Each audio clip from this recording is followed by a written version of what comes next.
कोई डेट दिया हमको, न माननीय मुख्यमंत्री जी से हम मिल पाए। इतने दिन तक हम क्या करेंगे यहाँ? तो हमको प्लीज कृपया करके आपसे निवेदन है, हमको जाने दीजिए। हम यहाँ से जाएंगे और यहाँ मुख्यमंत्री जी से मिल के आएंगे, क्योंकि ना तो कोई हमसे वहाँ उनके तरफ मिलाने आए हैं, न किसी प्रकार का हमको कुछ समय आया। मैं कहता हूँ पिछले बार जब हम आए थे 7 दिन 8 दिन से ऊपर हो गया, उसके बावजूद भी हमको डेट क्यों नहीं बताया गया? अब उसमें क्या है सर, एमडी सर से तो आप मिलवाए, बहुत बहुत आभार। लेकिन एमडी सर क्या बात किए हमसे, कार्य पे लौट जाइए, उसके अलावा कुछ बात ही नहीं की हमसे। वो आपकी और एमडी सर के बीच अरे कुछ तो आश्वासन दे, चलो मान के चलिए। आप लोग चाह रहे हैं सीएम सर से मिलना, तो सीएम सर से जब वो वहाँ से समय मिलेगा हाउस से, तब मुलाकात होगी। आप यहाँ ऐसे बैठेंगे तो आप भी परेशान होंगे, सब लोग, इतने सारे लोग हैं, काम रात का समय है, तो नए स्थल जो निर्धारित धरने का समय है वहाँ बैठिए। बहुत सारी लेके नहीं घूम रहा सर, हम तो ऐसा कर दीजिए सर कि हमारे पूरे लोग को नहीं जा पाएंगे, तो हमारे 5 प्रतिनिधि है उनको, वही मैं आपको बता रहा हूँ। यहाँ तो वैसे भी आपके पूरे लोग नहीं पाएंगे, जैसा वहाँ से मैसेज आएगा आपको बताया जाएगा, तब तक के लिए आप वहाँ यही तो है सर। कब तक मैसेज आएगा बताइए? पिछले भी 1 हफ्ता पहले हमने पत्र दिया था सर, उस समय बोला गया है कि आपको मुख्यमंत्री जी से मिलाने के लिए एडिशनल कलेक्टर साहब जी बोले, बिल्कुल खुद आश्वासन दिए थे कि बिल्कुल आपको मिलाया जाएगा, मैं आपकी बातें वहाँ पहुँचा दूंगा जैसे मेरे को होता है। उस समय सेम वही बातें बोला गया सर, और 1 हफ्ते बाद पिछले बार हम लोग को जो है माननीय हमारे एडिशनल कलेक्टर जी से आश्वासन मिला था कि माननीय मुख्यमंत्री जी से हमको मुलाकात कराएंगे, लेकिन आज 8 दिन हो गया, माननीय मुख्यमंत्री दूर की बात है, ना उनके नुमाइंदे, ना उनके पीए, ना किसी प्रकार किसी से मुलाकात नहीं हो पाया। इसीलिए हम लोग जो है दोबारा आ चुके हैं। और मैं बताना चाहूँगा, जब तक मुलाकात नहीं होंगी तब तक हम लोग नहीं हटेंगे, क्योंकि लगातार हम लोग इतने दिन से बैठे हैं, लगातार हमारे जो सविदा भाई हैं उनके घर परिवार में डेथ हो रहा है। वो आज एक हमारे ऐसे भाई हैं अमर शाह, जिनके यहाँ उनकी माता जी का देहांत हो गया, उसके बावजूद भी आए हैं कि न्याय की लड़ाई में आए हैं। इसीलिए वो उनका देहांत हुआ कि इलाज अच्छे से नहीं हो पाया, क्योंकि पैसे नहीं है हमारे पास, खाने के पैसे नहीं है, इतना कम पेमेंट में एकदम रिस्क वाला काम करते हैं। अगर सोच के देखिए, हम यहाँ अगर उपस्थित हुए हैं और अगर इतने कम पेमेंट में काम करते हैं और किसी प्रकार से हमारा डेथ हो जाता है, ना अनुकंपा नियुक्ति मिलेगा, ना उचित मुआवजा राशि, तो हमारे घर परिवार तो रोड में आ जाएंगे, भीख मांगने के लिए मजबूर हो जाएंगे।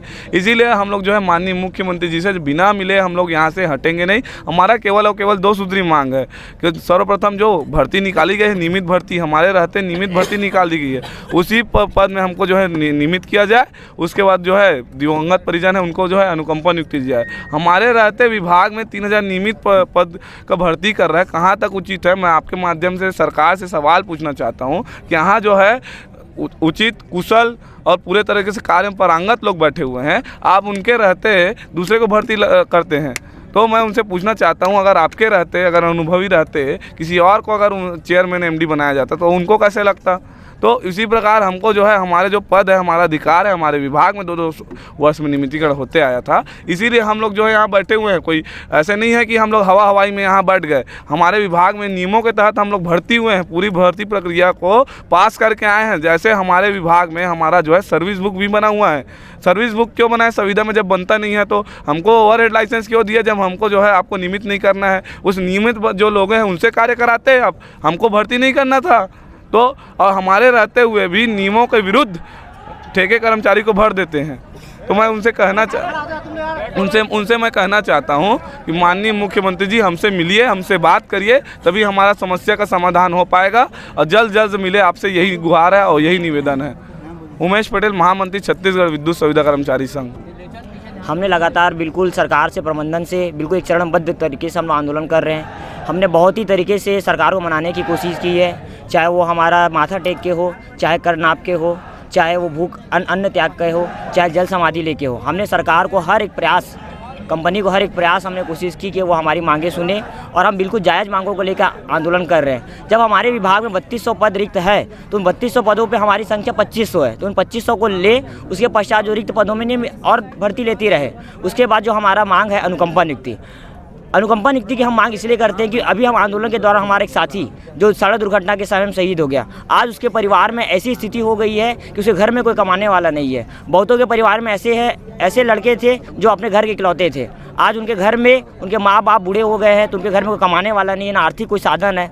हमारे कर्मचारियों को, संविदा कर्मचारियों को ना आर्थिक सुरक्षा मिल पाती है, ना सामाजिक सुरक्षा मिल पाती है। इसलिए आज हम मुख्यमंत्री जी के सामने ये गुहार लगाने के लिए बैठे हैं कि हमको आर्थिक सुरक्षा, सामाजिक सुरक्षा के साथ साथ में हमारे साथ में न्याय हो, हमारे भाइयों के साथ में न्याय हो, हमारे परिवार के साथ में न्याय हो। और आज हम आंदोलन का आज हमारा 44वां दिन है, जहां आज हम मुख्यमंत्री आवास घेराव के लिए निकले हैं। इसके पूर्व भी हम बहुत बार मुख्यमंत्री आवास जी का दरवाज़ा खटखटा चुके हैं, बहुत पत्राचार कर चुके हैं, बहुत लेटर छोड़ चुके हैं, लेकिन अभी तक हमारे एक भी पत्र का ना तो किसी प्रकार का जवाब, ना तो कोई आला अधिकारी के द्वारा हमसे बातचीत करने के लिए, ना हमारी मांगों को सुनवाई के लिए, ना कोई कमेटी गठित की गई है, ना हमारे रेगुलर की कोई प्रक्रिया चालू की गई है। इसके पूर्व में 2019 में जब हमारे माननीय चेयरमैन जी के माध्यम से हमारे नियमितीकरण के लिए डाटा मांगा गया था, मतलब 2019 में ही हमारा डाटा कलेक्ट हो चुका है नियमितीकरण के लिए, लेकिन उस नियमितीकरण की प्रक्रिया अभी तक शिथिल है। क्या रीज़न है, क्या कारण है, इस कारण को हम जानना चाहते हैं। और हमारी केवल 2 ही मांग है, हमको नियमित किया जाए और हमारे शहीद भाइयों के परिजनों को अनुकंपा नियुक्ति दी जाए और उचित मुआवजा दी जाए। अभी में से कोई साथी बोल रहे थे कि भूपेश बघेल द्वारा नियमितीकरण करने के लिए प्रबंधन को बोल दिया गया, लेकिन प्रबंधन हम लोग को नियमितीकरण नहीं किया जा रहा है, कैसा? अभी तक से तो कंपनी प्रबंधन का ये कहना है कि भाई हमको आपको नियमित करने में ना आर्थिक दिक्कतें आएगी, ना आपको नियमित करने में हमको किसी प्रकार की परेशानी है। पूर्व में हमारे विभाग में नियमित किया गया है। हम कंपनी प्रबंधन के पास जाते हैं तो वो सरकार के ऊपर में बोलती है कि ये सरकार के ऊपर में, सरकार अगर हमको बोलेगी तो हम नियमित कर देंगे। जब हम सरकार के पास आ रहे हैं तो अभी तक सरकार हमारा ना तो कोई सुध लेने के लिए आया है, ना कोई जानकारी लेने के लिए आया है। अब हमको समझ में नहीं आता है कि अब हम कहाँ जाए।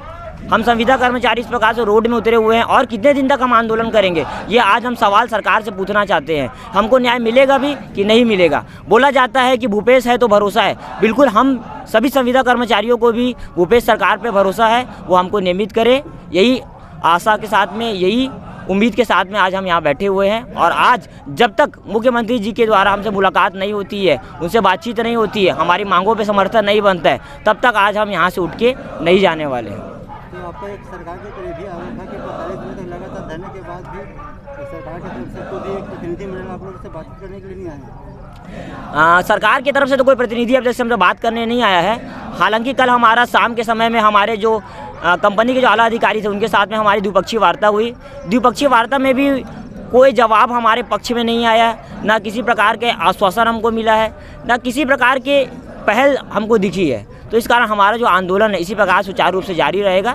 जब तक हमारी 2 मांगे हैं, उन 2 मांगों पे सहमति नहीं बन जाती है, हमारा आंदोलन चलता रहेगा।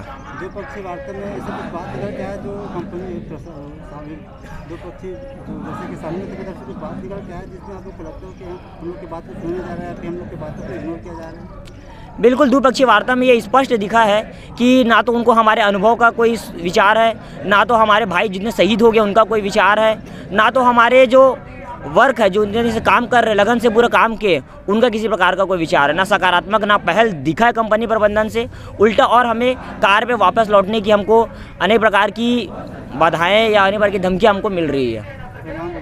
मेरा नाम विवेक भगत, मैं छत्तीसगढ़ विद्युत संविदा कर्मचारी संघ का अध्यक्ष।